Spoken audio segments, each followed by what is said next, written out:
Trying to achieve goals, but finding yourself lagging in the motivation department? Well, we are talking with Pat Barone of Catalyst Coaching this morning about a different way to motivate ourselves.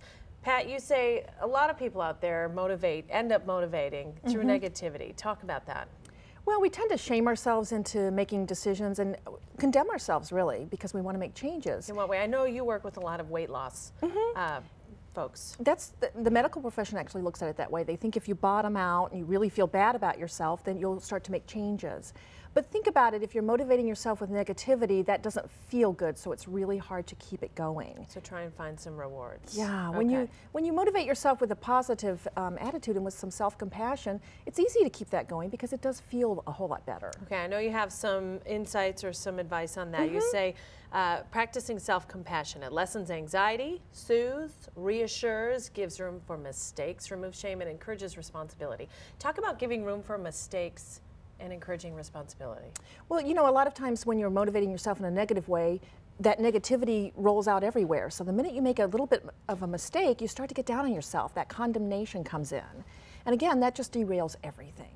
So if you have a little bit of room for mistake and you can just learn from it and move on, you're in such a better place. Okay.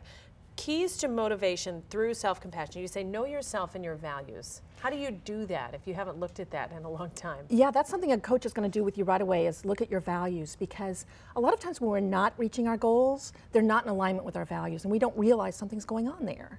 So that's a good thing to know going in. Be compassionate with yourself.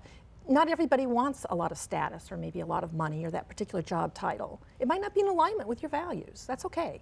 Okay. Never berate, shame, or put yourself down. You talked a little bit about this already. Well, and that's pretty obvious. You know, you don't want to motivate with any kind of negative emotion.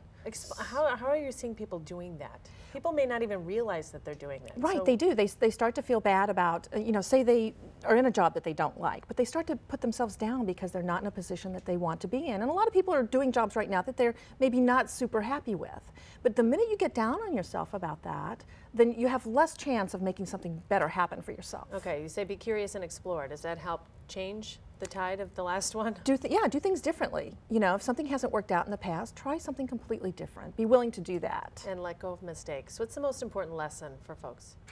Well, I think that condemnation always leads to more negativity.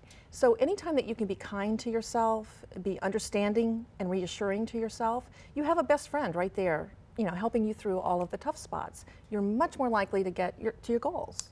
Some good reminders this morning. A lot of people out there probably don't even realize they're doing that and not helping themselves toward their goals. Pat, thank you so much. Really appreciate it. We have some information if you'd like to learn more about Pat online at NBC15.com under News.